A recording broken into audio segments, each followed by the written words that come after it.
Good morning students. Today we are going to start lecture 4 of chapter 1 solid for the class 12 CBSE and RBSE. देखिए अभी तक हमने क्या पढ़ा था कि सॉलिड क्या होते हैं, क्रिस्टलाइन अमॉर्फस सॉलिड क्या होते हैं, क्रिस्टलाइन सॉलिड्स को हम कैसे क्लासीफाई करते हैं। उसके बाद जो हमारा सेकेंड वीडियो बनाया था उसमें हमने ये पढ़ा था कि क्रिस्टल सिस्टम्स क्या होते हैं, यूनिट सेल क्या होती है, सिंपल क्यूबिक यूनिट सेल क्या होती है, इफेक्टिव कंट्रीब्यूशन क्या होता है, फेस सेंटर्ड क्यूबिक का क्या होता है। ठीक है, उसके बाद जो हमारा नेक्स्ट लेक्चर था उसमें हमने ये देखा था कि यदि हम किसी भी यूनिट सेल के पैरामीटर्स को चेंज करेंगे तो पैरामीटर्स को चेंज करते ही क्या हो जाएगा, यूनिट सेल के पैरामीटर्स को चेंज करते ही जो क्रिस्टल सिस्टम्स है that are differed, crystal system अलग अलग टाइप के बन जाएंगे, जैसे ऑर्थोरोम्बिक, टेट्राहेड्रल, मोनोक्लिनिक। तो उसमें एज लेंथ और एंगल किस तरीके से चेंज होगी ये बताया था। ठीक है, उसके बाद जो नेक्स्ट था उसमें मैंने आपको बताया था, जो लेक्चर जो हमारा 3 था, in that we have tell about the packing fraction. Packing fraction का मतलब है कि किसी भी यूनिट सेल में जो यदि हम यूनिट सेल में एटम्स रखे हुए हैं या उनको हम स्फीयर मान लें तो उसके बाद यूनिट सेल में कितना खाली स्पेस रह जाता है वो तो कहलाता है वॉइड, और कितना भरा हुआ है that is called packing fraction. वो हमने निकाला था for simple cubic cell, face centred और क्यूबिक सेंटर्ड के लिए। ठीक है, now it's a lecture 4। It tells, इसमें हम क्या डिस्कस कर रहे हैं, इसमें हम डिस्कस कर रहे हैं क्लोज पैक्ड स्ट्रक्चर्स को और डेंसिटी को। तो सबसे पहले हमारे पास डेंसिटी आती है। देखो डेंसिटी यदि किसी भी, क्योंकि यहाँ से न्यूमेरिकल आएगा तो सबसे पहले आपको फार्मूला पता होना चाहिए। डेंसिटी निकालने का फार्मूला क्या होता है, D=m/v होता है। ठीक है, m क्या है, मास ऑफ यूनिट सेल और volume of unit cell. Volume of unit cell आपको पता है कि यूनिट सेल ये है। ठीक है, तो यूनिट सेल में जो क्यूब है इसकी ए लेंथ भी ए है, ये भी ए है, ये है, तो वॉल्यूम तो क्या हो गया, ए क्यूब हो गया। यहाँ तक तो कोई दिक्कत ही नहीं होनी चाहिए।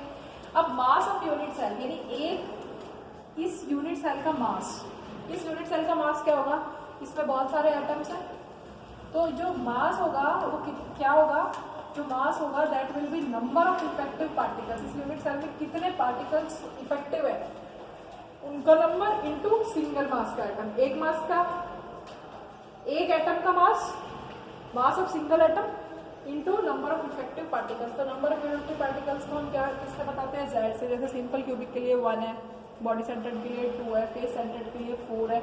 ठीक है, और मास ऑफ सिंगल एटम क्या होता है आपको पता है, जो मोलर मास होता है किसी भी सब्सटेंस का, जो मोलर मास है वो किसके बराबर होता है, Na पार्टिकल्स के बराबर होता है। तो जो मोलर मास है वो Na पार्टिकल्स के बराबर होता है। एक पार्टिकल का मास कितना हो जाएगा, m/n।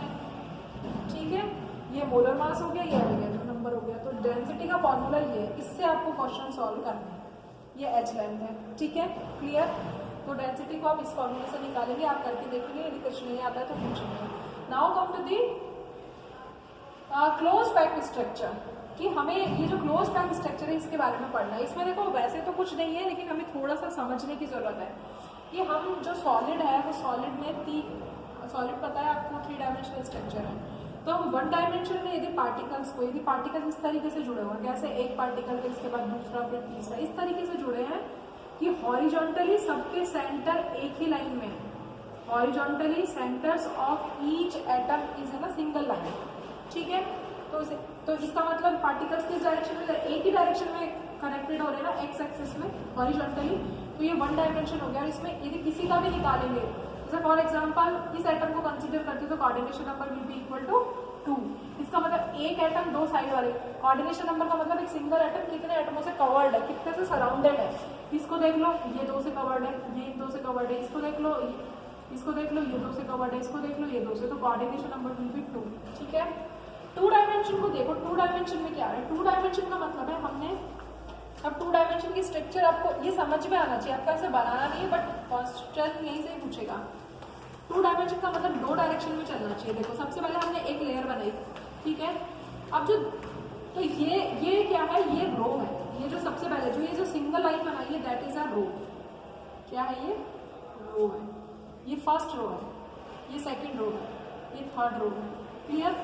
फर्स्ट रो के ऊपर हमने सेकेंड रो, फर्स्ट रो जो है उसके नीचे हमने सेकेंड रो रखी। सेकेंड रो को इस तरीके से रखा कि ये जो एटम्स है ये जस्ट इस पहली वाली एटम का सेंटर जो है बिल्कुल उसके नीचे इस तरीके से रखना है कि इसका सेंटर, इसका सेंटर, इसके नीचे जो तीसरी लाइन रो रखेंगे उसका सेंटर, इन सब के सेंटर वर्टिकली कैसे हो, एक लाइन में आए।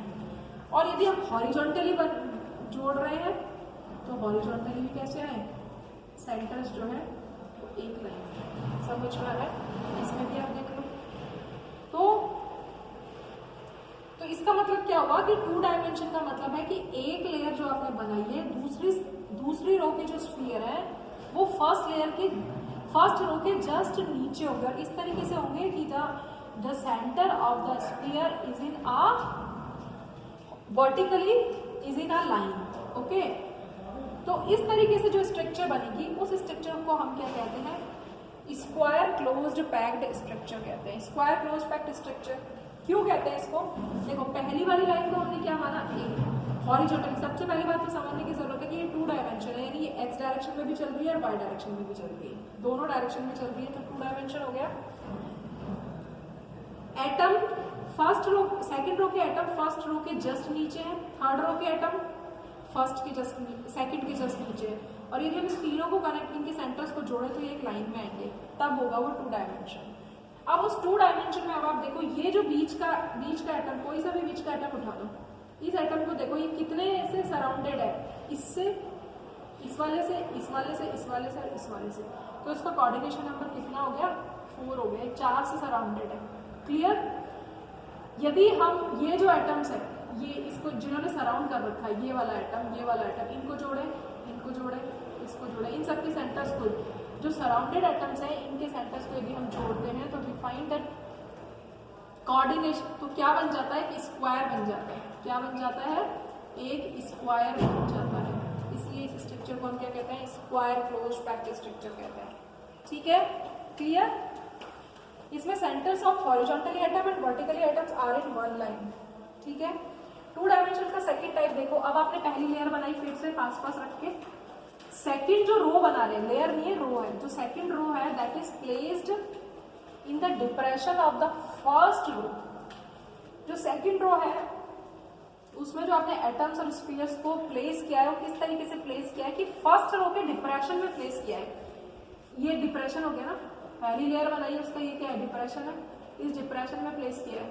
थर्ड को सेकंड के में प्लेस किया है, फोर्थ को थर्ड के में प्लेस किया, तो जो डिप्रेशन है उसमें लाइन को रखा है, जबकि यहाँ पर उसके जस्ट पीछे रखा था। तो इस तरीके से रखेंगे।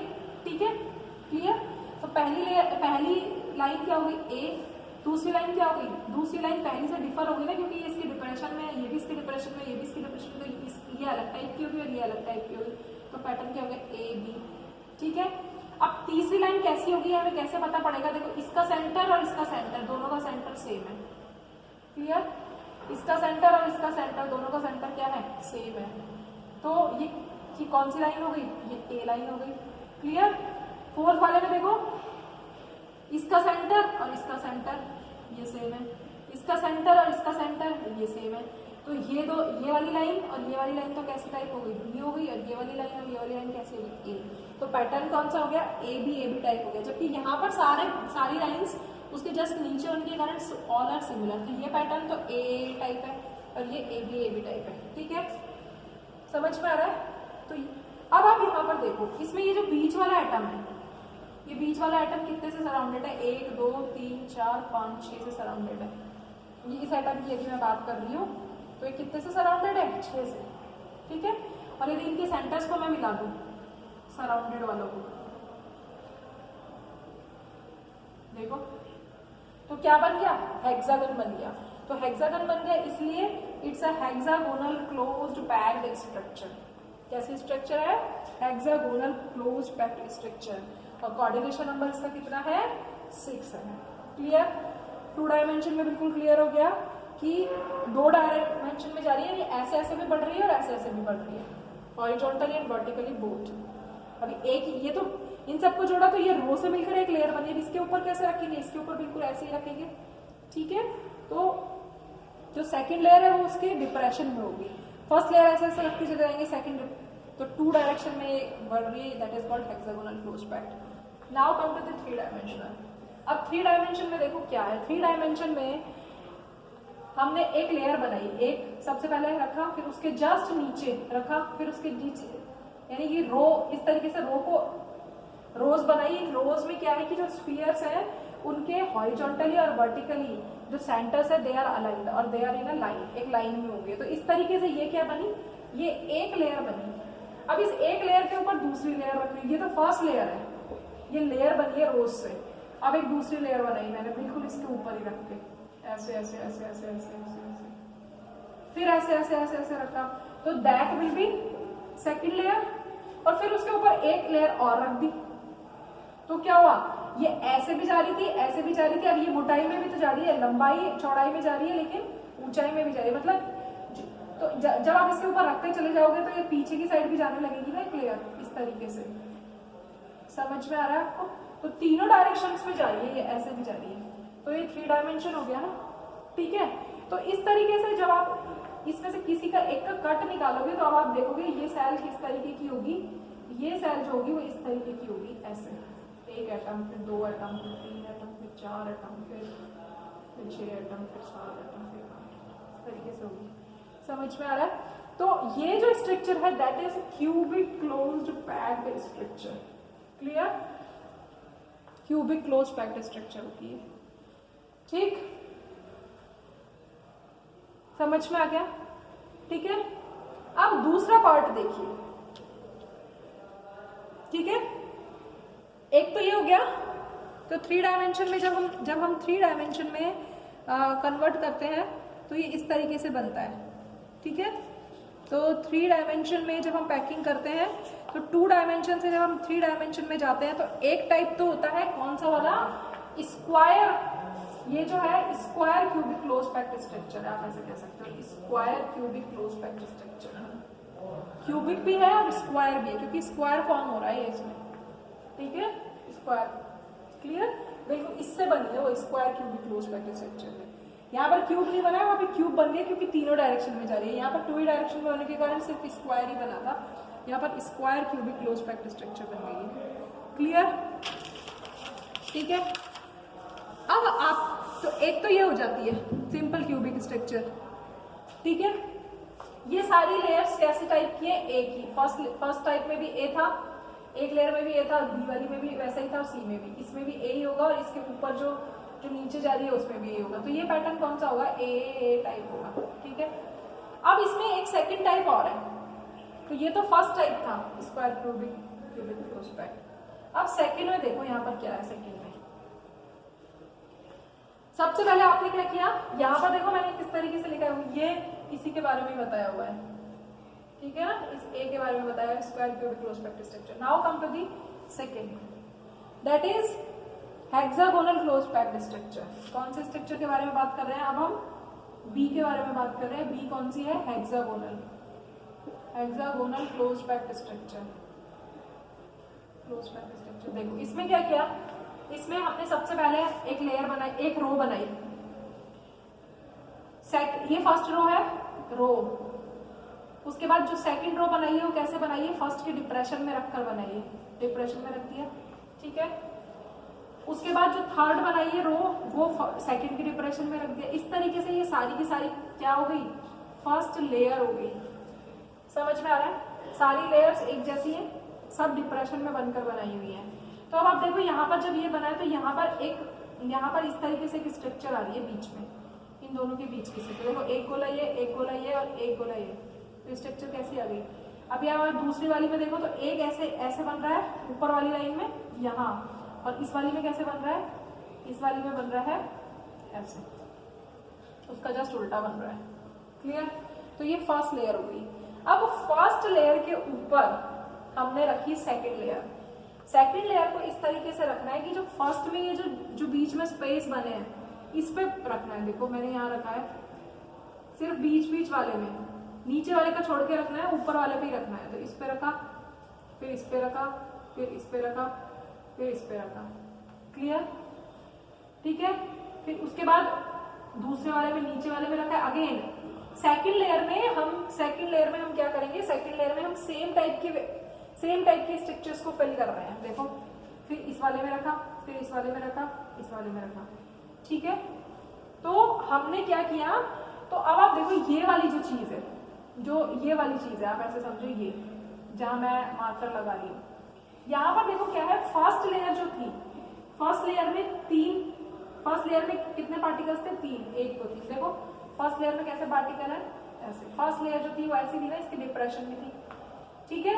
अब सेकंड लेयर में हमने इस डिप्रेशन को भर दिया, ठीक है, इस डिप्रेशन को भर दिया। तो ये जो बीच का जो चीज है that is called tetrahedral void, that is called tetrahedral void. Clear. Second layer में जो हम सेकंड लेयर बनाएंगे उसमें हमको sphere is placed in this way so that the space of first layer is filled, पहली लेयर की जो space है वो फिल्ड हो जाए। तो ये वॉइड क्या कहलाता है, टेट्राहेड्रल वॉइड, जिसमें 3 तो नीचे है, 1 2 3 तो नीचे और 1 इसके ऊपर है, चौथा। तो ये that is called tetrahedral void. Tetrahedral void इस तरीके से होता है, एक यहाँ, एक यहाँ, एक यहाँ और एक यहाँ। तो ये बीच का जो वॉइड है दैट इज टेट्राहेड्रल वॉइड, ठीक है। सेकंड लेयर को इस तरीके से भर दिया, ठीक है। अब जब आप इस तरीके से सेकंड लेयर बना रहे हैं तो आप देखेंगे ये सेकंड लेयर में 2 टाइप के वॉइड्स बन रहे हैं। एक तो टेट्राहेड्रल वॉइड बन गया, अब आपने दूसरी वाली देखो। अब आप इसको ऐसे समझ सकते हो कि अभी आपको बताया था एक ये है, एक ये है, ये आपने पहली लेयर बनाई, ठीक है, ये आपकी पहली लेयर है इस तरीके से। नहीं आ रहा है, स्टाफ भी नहीं आ रहा है, तो उसको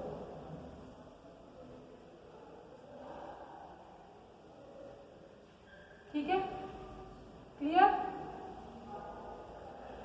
अब आप यहाँ पर देखो, ये फर्स्ट लेयर थी, फर्स्ट लेयर के ऊपर सेकंड लेयर हमने कैसे रखा, मैं ऐसे ऐसे बना रही हूँ। देखो एक लेयर तो ये ऊपर वाली तो बनी जाएगी, इसमें तो कोई दिक्कत ही नहीं है। नीचे वाले में देखो, नीचे वाले में भी आपको इस तरीके से भरना है कि ये वाली भरे, ठीक है। तो जब आप इनको भरोगे तो आप देखो एक अलग तरीके का वॉइड बनेगा जो कि बीच में है। कैसा वॉइड बनेगा वो वॉइड मैंने आपको यहाँ पर बताया है। सी क्लियरफुली, केयरफुली देखिए कैसे बनेगा वो लेयर। देखो इसको आप एनसीईआरटी के बुक्स में देखें ढंग से, या फिर 3D, क्योंकि 3D है। देखो ऐसे बनेगा, पहली लेयर ये थी, ठीक है। दूसरी लेयर में क्या होगा, एक गोला यहाँ आएगा, एक गोला यहाँ आएगा, इस तरीके से यहाँ पर एक वॉइड बनेगा, ठीक है।